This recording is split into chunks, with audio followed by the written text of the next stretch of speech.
kepada dua tuan. Karena jika demikian, ia akan membenci yang seorang dan mengasihi yang lain.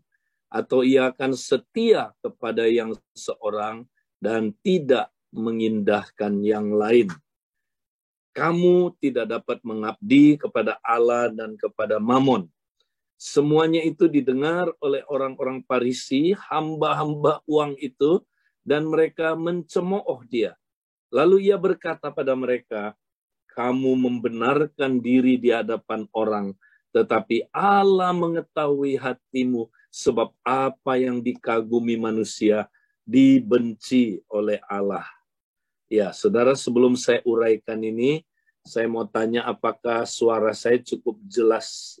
Bisa Jelas, didengar? Kak. Jelas, Kak. Ya? Oke. Jelas. Nah, saudara, Tuhan Yesus berkata, kita tidak bisa mengabdi kepada dua Tuhan. Siapa dua Tuhan ini, saudara? Yaitu Yesus dan Mamon, ya, atau dewa harta, saudara, ya. Jadi Tuhan Yesus, ya, itu membandingkan dirinya, saudara, ya, dengan Mamon. Artinya gini, di dunia ini, saudara, ada dua Tuhan yang paling favorit, saudara, ya, yaitu Tuhan Yesus dan Mamon, ya.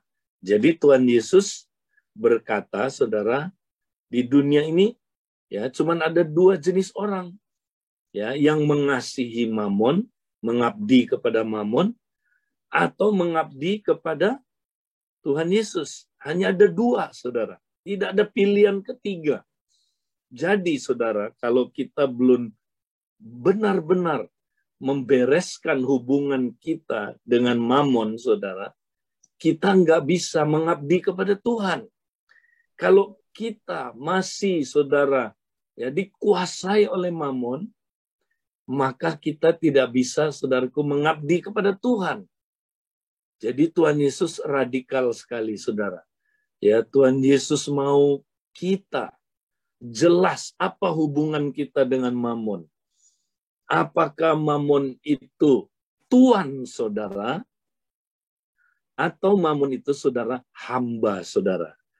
Nah, ingat, saudara, Mamon itu dia hamba yang baik, saudara, tapi dia adalah Tuhan yang sangat jahat. Makanya, saudara, kalau kita jadikan dia Tuhan, maka dia jahat sekali, saudara. Ya, dia akan membuat kita jauh dari Tuhan. Dia akan membuat kita tidak bisa mengabdi kepada Tuhan Yesus.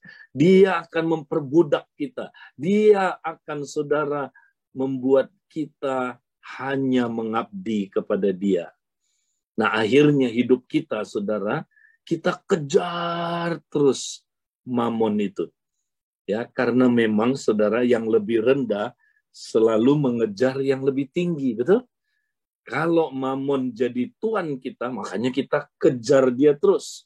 Ya, kita hidupnya kejar uang terus. Ya, kita kejar dia terus. Dia bilang, kejarlah aku, kau kutangkap, ya kan? Nah, makanya banyak orang, saudara, bangun pagi aja matanya udah hijau, ada dolarnya, saudara.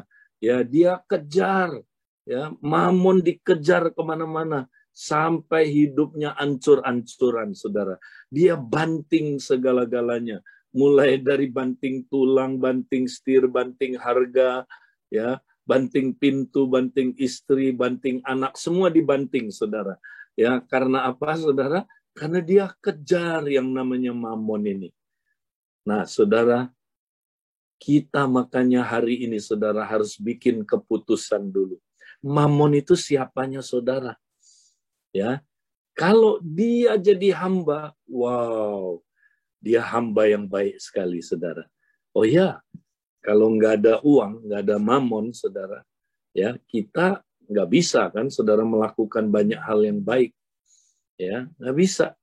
Ya, tapi, saudara, ketika kita mulai jadikan dia Tuhan, wow, disitulah, saudara, hidup kita mulai rusak. Jadi, saudara, bagaimana supaya, saudara, kita bisa mengatur Mamon ya, kita bisa mengatur keuangan kita, ya, maka dia akan jadi pelayan kita yang baik, dia akan jadi hamba kita yang baik, melayani kita dengan baik, ya. Bagaimana supaya kita, ya, saudara, tidak diatur oleh uang, tidak diatur oleh mamon, sehingga mamon menjadi berhala yang memperbudak kita, saudara. Bagaimana caranya? Nah, mari kita lihat Yesus mengajar ini di ayat-ayat sebelumnya, saudara. Ya, yaitu di dalam Lukas 16 ayat 10 sampai ayat yang ke-12. Mari kita lihat, saudara. Ya, ayat sebelumnya. Nah, next kita lihat, saudara. Nah, kata kuncinya ternyata adalah, saudara, setia. Kita harus setia, saudara. Nah, Tuhan Yesus berkata, barang siapa setia dalam perkara-perkara kecil, ia setia juga dalam perkara-perkara besar. Ya, saudara mau dipercayakan perkara-perkara besar, saudara mesti setia perkara-perkara kecil. Nah, kelihatan sekali, saudara, perkara-perkara kecil ini berkaitan sama keuangan, saudara. Berkaitan sama keuangan. Terus kemudian, dan barang siapa tidak benar dalam perkara-perkara kecil, dia tidak benar juga dalam perkara-perkara besar. Ya, makanya, saudara, kalau kita urusan uang nggak jujur, saudara, kita juga nggak jujur nanti banyak hal-hal yang lain. Ya, kalau kita nggak benar dalam perkara-perkara kecil, saudara, ya kita nggak benar juga dalam perkara-perkara yang besar nantinya. Jadi, jikalau kamu tidak setia dalam hal mamon yang tidak jujur, nah ini dia, saudara. Jadi kalau kita nggak setia dalam hal mamon yang tidak jujur, artinya apa, saudara? Mamon itu, ya, dia kalau saudaraku jadi tuan, dia selalu nggak jujur, saudara. Jadi kita mesti apa, saudara, menaklukkan dia supaya dia jadi hamba. Nah, ketika kita taklukkan dia, saudara, ya, kita latihan menaklukkan mamon yang tidak jujur, maka Tuhan akan mempercayakan kita harta yang sesungguhnya, saudara. Wow. Jadi, saudara, Tuhan mau percayakan saudara banyak harta yang sesungguhnya. Ya, harta-harta yang kekal, harta-harta yang, saudaraku, Tuhan mau berikan itu luar biasa, harta yang berharga. Tapi, saudara, dia mau latih kita lewat apa, saudara? Mamon yang tidak jujur dulu. Ya, saudara bisa menang nggak terhadap mamon yang tidak jujur? Ya, kalau nggak bisa menang, saudara, dia nggak bisa percayakan harta yang sesungguhnya. Makanya, saudara, ya, ada beberapa ayat, ya, tapi saya nggak ada waktu bahas ini. Ya, orang-orang yang boleh membangun rumah Tuhan, saudara, bait Allah, adalah orang-orang yang sudah lulus mengatur keuangan, saudara. Mereka adalah bendahara yang jujur, saudara. Nah, mereka itu boleh terlibat dalam pembangunan rumah Tuhan. Wow. Ya, jadi memang, saudara, Tuhan banyak melatih kita, saudara, mendidik kita dalam soal keuangan. Bertiga khotbah Yesus berkaitan sama keuangan, saudara. Makanya, saudara, kalau kita mau jadi orang yang hidup maksimal dalam kerajaan Allah, kita harus, ya, setia dalam bidang keuangan, saudara. Harus setia. Nah, ayat 12 dikatakan begini, dan jikalau kamu tidak setia dalam harta orang lain, siapakah yang akan menyerahkan hartamu sendiri kepadamu? Wow, ternyata Tuhan udah punya, ya, harta siapkan buat saudara, itu milik saudara. Ya, Tuhan siapkan harta-harta itu buat saudara.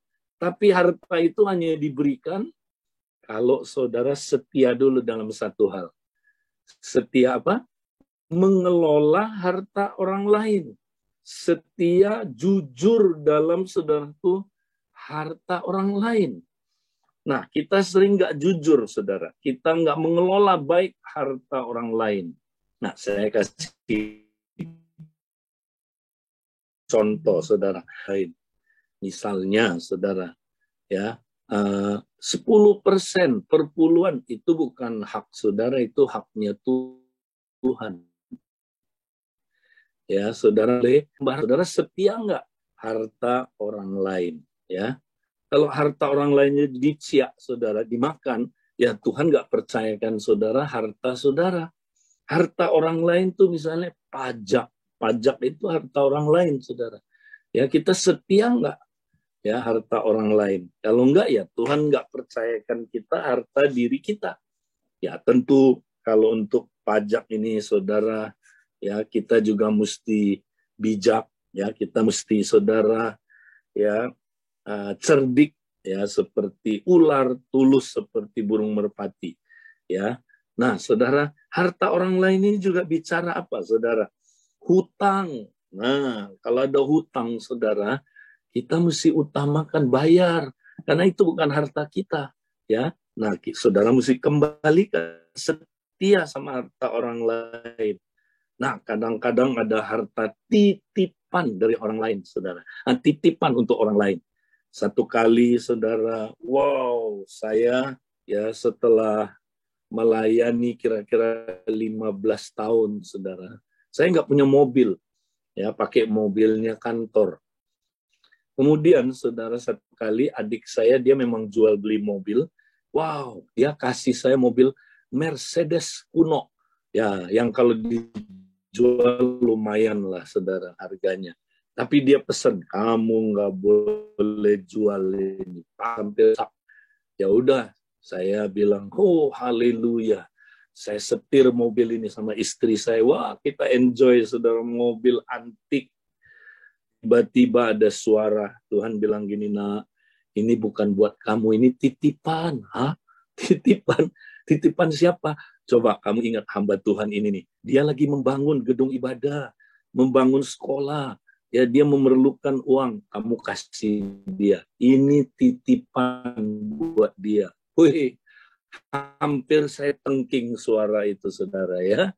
Wih, biasanya kita suka tengking, ya, dalam nama Yesus. Jadi Yesus nengking Yesus, oke?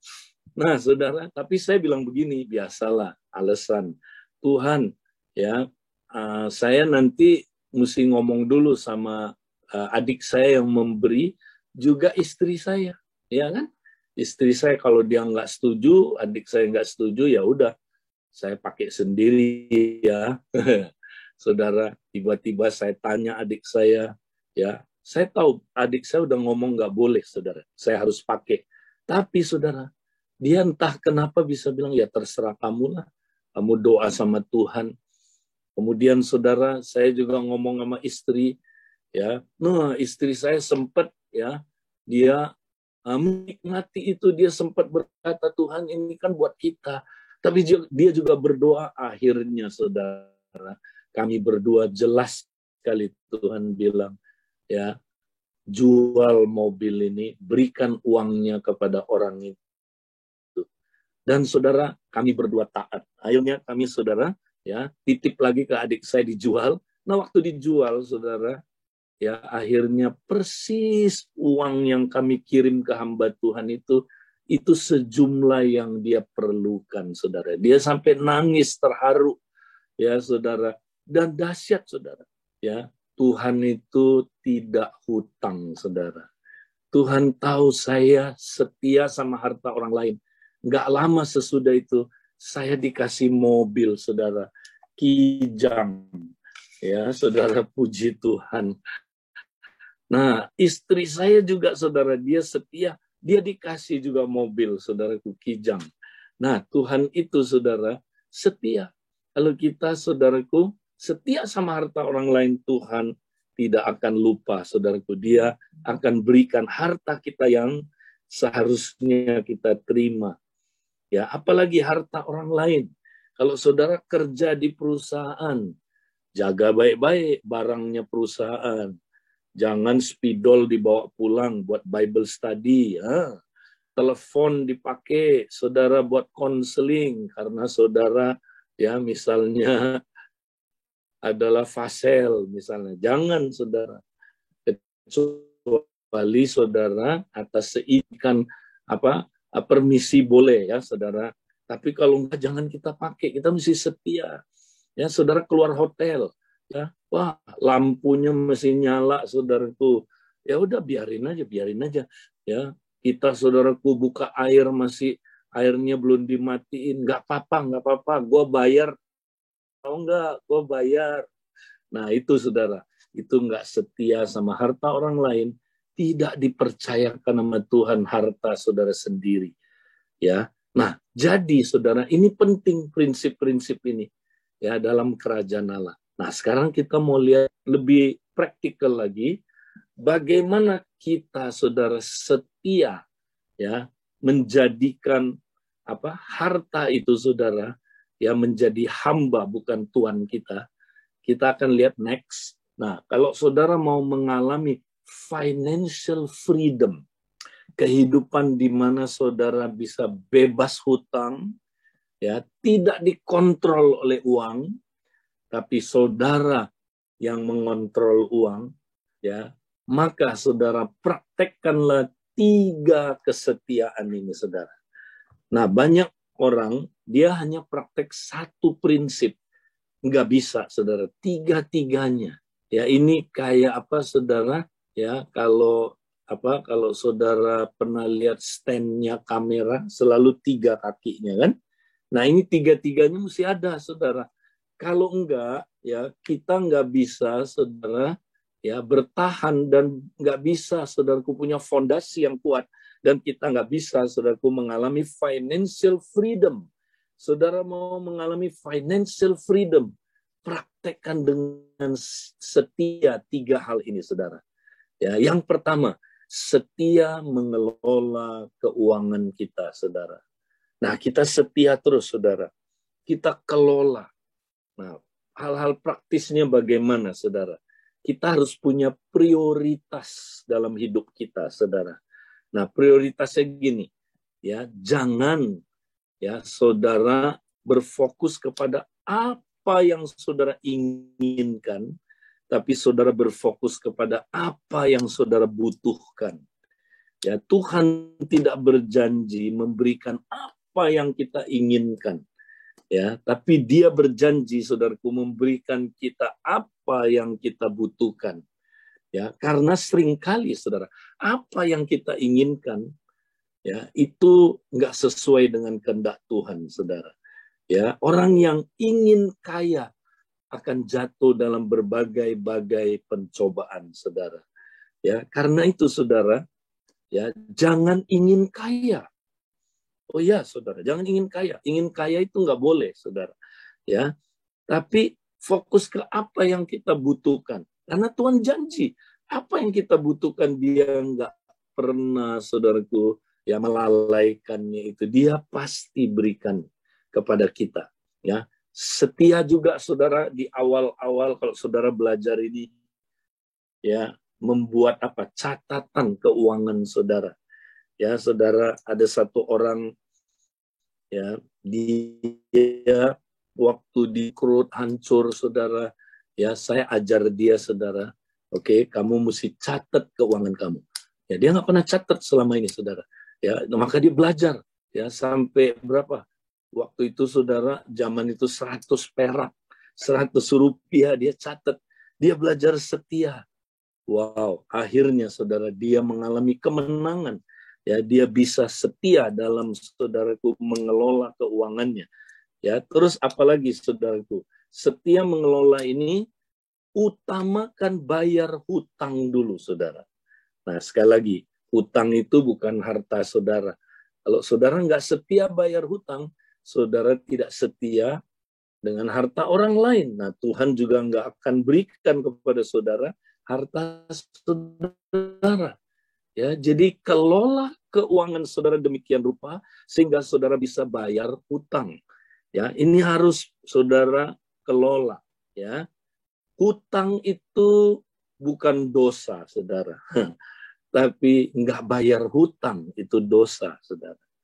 Ya, memang hutang itu, ya saudara, Jangan sampai ya kita, saudaraku, berhutang, akhirnya kita hidupnya, saudaraku, dikendalikan orang yang kepadanya kita berhutang. Ya. Nah, tapi hutangnya bukan dosa, saudara. Tapi saudara, utang nggak bayar itu dosa. Jadi kalau kita nggak bayar hutang, saudara, kita akan terus diperhamba, saudara. Ya, kita akan diperhamba. Ya. Nah, saudara, kita hidup dalam dosa.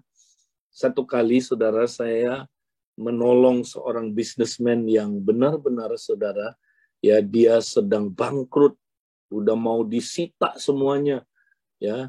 Dia, saudara, udah nggak punya apa-apa, ya. Dan saudara, tapi dia utangnya banyak, saudara. Nah, saya bilang sama dia, ya kamu harus setia bayar hutang.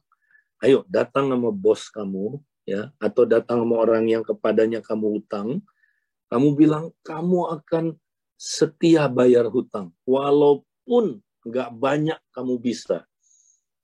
Oh, masa gitu? Iya, kamu belajar bayar hutang. Ya, nah saudara, dia akhirnya setia. Dia sampai jual bakmi loh, saudara. Ya, sampai jual bakmi. Saya tolong dia, saudara. Ayo, kamu kalau kamu perlu jual bakmi, kamu jual bakmi. Ya, terus kamu setia bayar hutang. Ya, walaupun cuman kadang-kadang dia 2 juta, 1 juta, dia bayar, saudara. Dia utangnya miliaran. Waduh, saudara, dia bayar. Dia kerja jadi tukang jual bakmi. Saya bilang kamu nggak boleh ya menjadi malu. Ya, saudara, kita seringkali, saudara, bangkrut aja sombong, apalagi nggak bangkrut, saudaraku ya. Nah, saudara, apa yang terjadi? Dia akhirnya setia, dia bayar utang. Cuman 1 juta, 2 juta. Akhirnya satu kali, saudara, bosnya terenyuh yang kepadanya dia utang itu. Saudara, dia panggil ya orang ini, saudara, yang saya muridkan ini. Dia bilang, gini deh, aku kasih kamu proyek lagi, aku percaya sama kamu. Kenapa, bos? Ya, kamu setia ya. Walaupun cuma 2 juta, 1 juta, kamu bayar. Wih, dia terenyuh, saudara. Dikasih lagi proyek. Waktu itu dia dapat proyek, saudara. 1 M untungnya, saudara. Wow, dia bisa bayar, saudara. Dan sejak hari itu, saudara, terus dia setia, walaupun tukang bakmi, saudara. Sambil dia terus ya setia bayar utang, saudara. Beres utangnya, saudara. Nah itu, ya kelola keuangan kita dengan baik, saudara. Kemudian kita juga mesti punya tabungan, saudara. Nah, belajar ya punya tabungan. Nah, inilah setia mengelola keuangan ya. Nah, yang kedua, saudara, setia menerima. Ingat, Tuhan sumber berkat. Tapi, saudaraku, berkatnya nggak datang begitu aja. Perlu ada bagian kita. Tuhan di Taman Eden, saudara, udah sediakan semua berkat ya yang diperlukan oleh Adam dan Hawa. Tapi Adam dan Hawa mesti cari dong, mesti ambil dong berkat-berkat itu. Ya, mesti petik buahnya. Mesti olah, saudaraku, resources yang Tuhan percayakan. Jadi, saudara, bekerja itu adalah, saudaraku, ya bagian kita untuk menerima saudara? Untuk menerima berkat dari Tuhan. Ya. Jadi ada bagian kita. Nah, bagian kita supaya kita bisa menerima, saudara, ya pertama rajin. Kita mesti rajin bekerja, saudara, ya. Rajin. Lewat kerajinan itu nanti Tuhan berkati hidup saudara. Ya. Rajin pangkal kaya, ya kan, malas pangkal kemiskinan. Ya, saudara. Kemudian yang kedua, doa, lewat doa. Ya, minta, saudaraku. Tuhan bilang ya, firman hari ini, saudara, ya kita disuruh meminta, mencari, mengetuk. Ya, Bapak kita itu baik, saudaraku. Dia menjawab doa-doa kita, saudara. Ya, nah, kemudian kita menerima juga lewat kreativitas. Ya, hikmat Tuhan akan percayakan ketika kita, saudaraku, tinggal di hadirat Tuhan. Nanti Dia kasih hikmat, saudara, dari hal yang sederhana bisa jadi uang. Saudara, jadi mari kita setia menerima. Nah, yang terakhir, saudara, ya kalau kita mau terus belajar setia, yang ketiga, setia memberi. Nah, ini penting, saudara. Setia memberi. Nah, pemberian apa? Kita lihat, saudara. Ya, next kita lihat Maliaki 3 ayat 8 sampai 11. Kalau saudara baca ini, ya, pada prinsipnya ada dua macam pemberian, saudara. Silakan next. Maliaki 3 ayat 8, bolehkah manusia menipu Allah? Namun kamu menipu aku. Ya. Tetapi kamu berkata dengan cara bagaimanakah kami menipu engkau? Nah, terjemahan arti bahasa aslinya, saudara, adalah merampok. Merampok tahu ya, saudara ya, mengambil yang bukan milik kita. Itu merampok. Ya, jadi kita jangan jadi perampok. Coba lihat kiri kanan, ada perampok-perampok di sini, saudara. Nah, mengenai apa? Mengenai dua hal, persembahan, persepuluhan, dan persembahan khusus. Ini dua, saudaraku, adalah haknya Tuhan, miliknya Tuhan. Jadi kita disuruh setia mengembalikan persembahan khusus dan perpuluhan kita, saudara. Ya, Tuhan mau kita setia memberi, saudara. Ya, sebenarnya ini milik Tuhan. Ya, apalagi perpuluhan, saudara. Alamatnya perpuluhan nggak boleh kita berikan untuk tujuan yang lain. Ya, hanya untuk apa, saudara? Kita berikan ke gereja lokal, kita nggak boleh atur sesuai dengan kehendak kita. Ya, kalau persepuluhan, persembahan, nah itu apa? Misi, ya itu misalnya orang miskin, pos-posnya terserah saudara, saudara doa, ya berikan. Nah, kamu telah kena kutuk, tetapi kamu masih merampok aku. Ya, kamu seluruh bangsa, bawalah seluruh persembahan persepuluhan itu ke dalam rumah perbendaharaan. Nah, jadi saudara, ya, persepuluhan kita khususnya di sini dibilang harus dibawa ke rumah perbendaharaan. Nah, apa artinya rumah perbendaharaan, saudara? Ya, jadi gini, rumah perbendaharaan itu sebenarnya artinya kas. Jadi gini, saudara, zaman dulu ya karena uang belum umum dipakai semua orang, jadi nggak semua orang pakai uang. Nah, ada orang kasih persepuluhan itu, saudara, bukan uang tapi berupa apa? Buah, hasil tani, ya. Nah, jadi saudara, di belakang bait Allah itu ada tempat namanya rumah perbendaharaan. Kas gitu, saudara.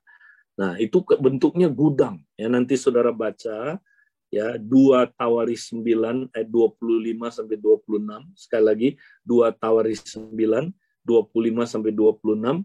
Nah, rumah perbendaharaan ini saudara dijaga oleh imam-imam. Ya, karena imam-imam bertanggung jawab untuk kas rumah Tuhan, saudara. Nah, perpuluhan nggak boleh dikasih langsung ke imam, yang nggak boleh. Kalau ke pekerja, tapi itu haknya apa? Rumah Tuhan. Jadi berikan ke kas gereja kalau kita, saudara, kas gereja lokal. Contoh, satu kali ya kakak saya ya titip, dia bilang dia tinggal di Medan, dia di gereja lokal yang lain, dia titip ya, dia bilang Ed, aku mau kasih persembahan ya, apa? Perpuluhan. Loh, kamu kan ada gereja lokal. Enggak, ini buat kamu ya, ini buat pribadi kamu. Saya bilang enggak. Nanti kamu nggak diberkati kalau kamu memberi kepada saya. Kamu nggak taat sama firman. Berikan ke perbendaharaan rumah Tuhan, gereja lokal di mana kamu di situ digembalakan. Berikan. Nah, akhirnya dia taat, saudara. Nah, kalau saya ngambil ini juga saya nggak benar. Ya kan, saudara? Nah, jadi saya mau taat sama Tuhan. Supaya ada apa? Persediaan makanan di rumahku. Dan ujilah aku. Wow. Supaya ada apa, saudara? Kalau perpuluhan ini, supaya ada makanan. Nah, ini dua makanan ini, saudara. Supaya ada makanan buat orang-orang Lewi. Nah, orang Lewi itu kalau sekarang diterjemahkan sebagai full time. Supaya full timer bisa dapat apa, saudara? Dapat jaminan hidup, ya. Nah, tapi juga makanan di sini, saudara, kalau di Perjanjian Baru bisa diaplikasikan kepada makanan rohani. Jadi sebenarnya saudara memberi perluan ini apa hasilnya buat saudara? Ya buat saudara juga, ya. Di mana saudara ya lewat ini saudara boleh makanan rohani. Ya, jadi kayak ini nih, saya menyampaikan firman Tuhan, saudara dapat di backup, didukung oleh perpuluhan itu, saudara.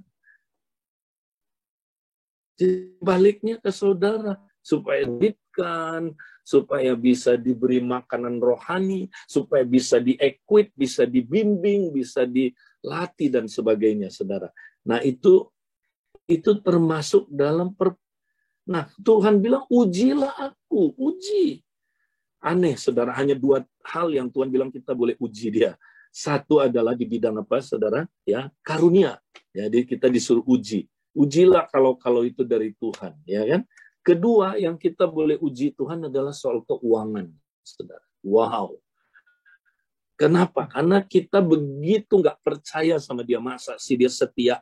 Coba uji kalau nggak percaya, saudara. Ya, nah, dia itu pasti menggenapi janjinya, saudara. Firman Tuhan semesta alam, apakah aku tidak membukakan bagimu tingkap-tingkap langit dan mencurahkan berkat kepadamu sampai kelimpahan. Aku akan menghardik bagimu belalang-belalang supaya jangan dihabiskannya hasil tanahmu dan supaya jangan pohon anggur di padang tidak berbuah bagimu, firman Tuhan semesta alam.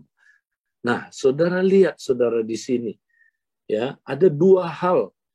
Saudara setia dalam perpuluhan dan persembahan, ada dua hal ya yang akan terjadi, saudara. Yang pertama katanya, aku akan menghardik bagimu belalang pelahap. Kenapa, saudara? Ya, karena tanahmu, ladangmu itu ada pagarnya, saudara. Nah, kita lihat gambar berikutnya, saudara. Ya, jadi ladang saudara ada pagarnya. Lihat, perpuluhan, next, bisa lihat gambar berikutnya. Nah, perpuluhan itu kayak pagar, saudara.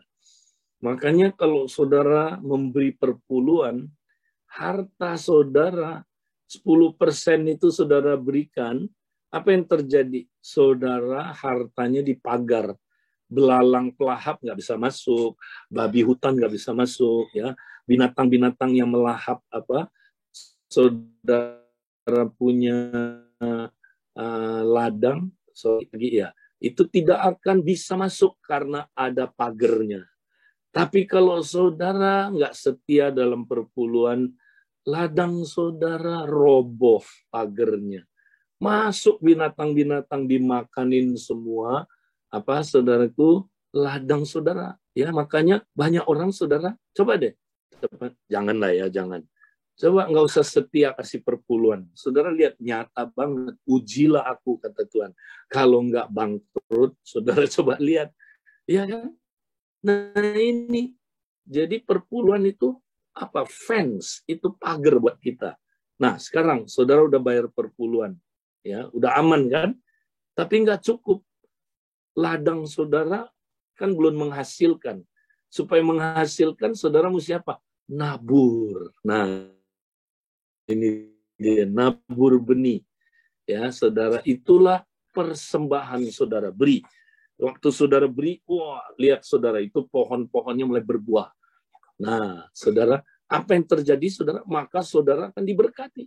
Ya, berilah saudara untuk misi, untuk kalau kita ada keperluan apa secara keluarga, korporat kita, ya, untuk orang miskin, kalau ada proyek-proyek.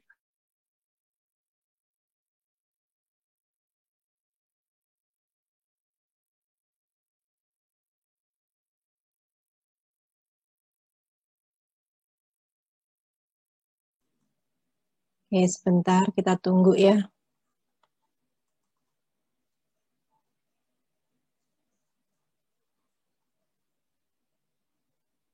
Kak Edi, sinyalnya lagi nggak bagus. Oh, oke, sudah join in. Ya, tes. Suara saya cukup jelas, Mel? Jelas, Kak. Udah bisa dengar suara Iya, saya? jelas, Kak. Suaranya jelas. Ya, udah ya. Oke. Nah, saudara kembali lagi ya. Jadi, ladang itu untuk produktif dua hal. Perlu pagar melindungi ladang itu. Itulah perpuluhan kita. Nah, yang kedua perlu apa? Ditanam, ditabur benih. Supaya apa, saudaraku? Dia menghasilkan. Kalau kita nggak pernah nabur, ya kita nggak pernah nuai. Ya, jadi kita tabur, saudara.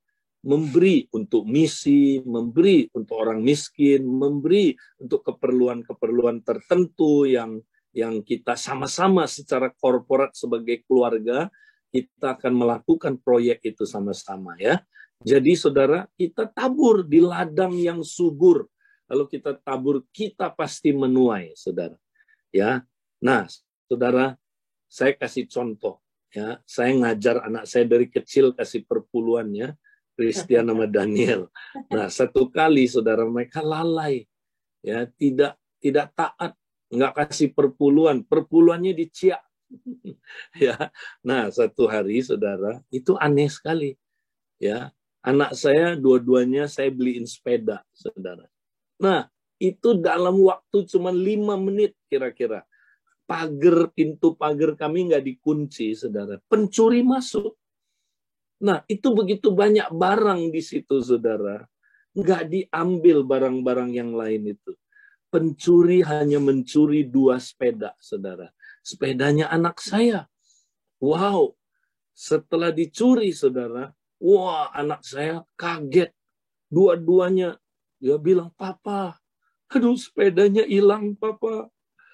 Nah, saya tinggal nanya, kenapa ya kira-kira kamu sampai sepedanya bisa dicuri?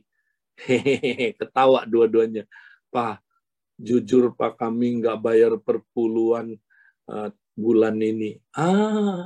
Lihat saudara, perpuluhan nggak dibayar, pagarnya roboh, pencuri masuk. Nah anehnya, pencuri tahu sepeda mana yang tuannya belum bayar saudaraku perpuluhan. Dia tahu loh saudara ya. Nah itu dia. Akhirnya mereka bertobat saudara. Tuh papa kita mau bayar. Keluarin dari tabungan. Bayar perpuluhan saudara. Dahsyat loh saudara.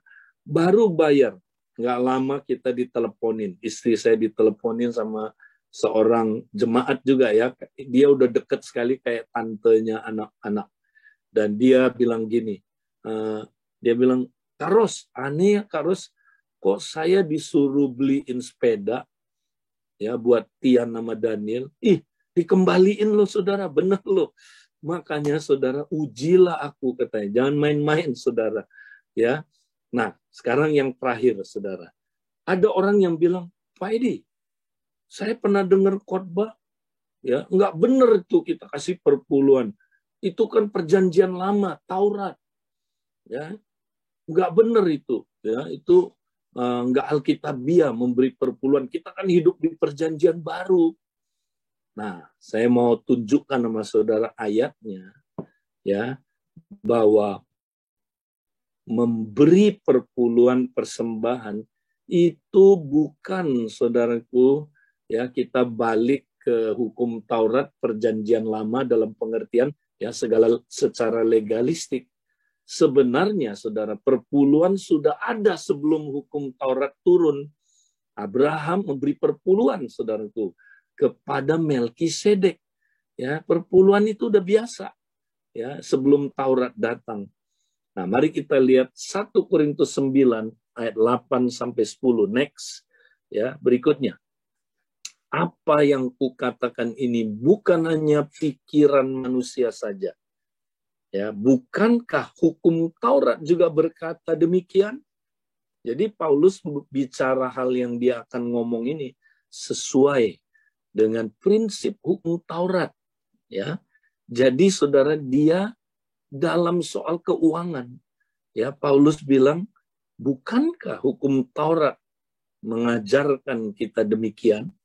Jadi ya, Paulus masih mengajak jemaat mempraktekkan prinsip-prinsip yang ada di hukum Taurat.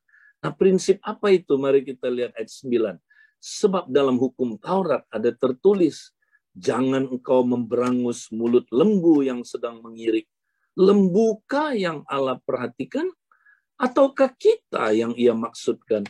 Ya, untuk kitalah hal itu ditulis, yaitu pembajak harus membajak dalam pengharapan, dan pengirik harus mengirik dalam pengharapan untuk memperoleh bagiannya. Oh, Paulus dalam menerapkan keuangan, dia menggunakan, saudaraku, pola dan prinsip perjanjian lama sesuai dengan hukum Taurat. Ya, saudara. Nah, artinya apa? Nah, prinsipnya yang kita belajar di sini. Dia bilang kalau lembu sedang bekerja, jangan diberangus mulutnya. Siapa lembu di sini, saudara? Lembu itu adalah, saudara, hamba-hamba Tuhan yang sedang bekerja di ladang kerajaan Allah. Ya, kalau mereka kerja, ya, hamba-hamba Tuhan full time ini kan nggak ada pemasukan, ya. Nah, siapa yang mesti, saudaraku, membiayai mereka? Ya, ladang yang dia bekerja itu, saudara. Ya, artinya gini, saudara. Orang Lewi dia kan full timer, saudara. Dia nggak punya pemasukan, ya. Nah, sedangkan suku yang lain, suku yang bekerja. Nah, siapa yang memelihara Lewi? Lewi ini bicara full timer, ya, pekerja-pekerja Tuhan. Ya, saudara, lewat perpuluhan. Makanya perpuluhan itu, saudara, sebagian diberikan untuk keperluan hamba-hamba Tuhan. Ya, orang-orang yang timer, ya, ataupun saudaraku orang yang part time, boleh saudaraku mendapat dari sini. Nah, itu prinsip di dalam firman Tuhan. Ini Paulus terapkan, saudaraku. Ya, jadi saudara, nggak benar kalau bahwa saudara, ya, kita nggak perlu lagi mentaati, ya, praktek perpuluhan, persembahan. Nah, ini ayatnya, saudara. Paulus menggunakan sistem yang ada pada orang Israel. Ya, tapi tentunya dengan kasih, bukan dengan legalistik, ya. Nah, saudara, jadi saudara, kita hari ini mau taat. Kita mau, saudaraku, jadi orang yang setia. Dan saya percaya kalau saudara setia dalam keuangan, saudara akan mengalami bebas ikatan, saudaraku, ya, yang disebabkan oleh karena hutang, oleh karena saudara kita diperbudak oleh kekayaan dunia ini, saudara. Nah, kita ngalamin financial freedom. Saudara mau ngalamin financial freedom, praktekkan ketiga setia tadi itu, saudara.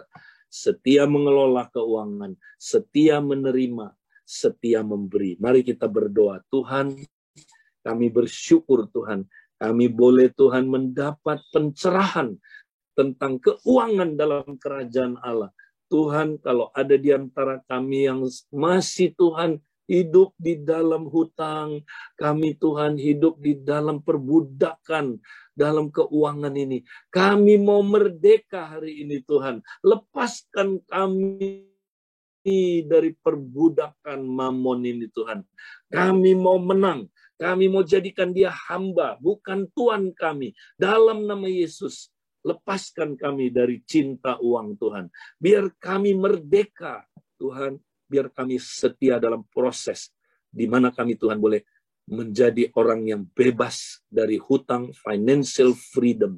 Dalam nama Yesus kami sudah berdoa dan mengucap syukur. Amin. Amin. Haleluya. Iya. Puji Tuhan.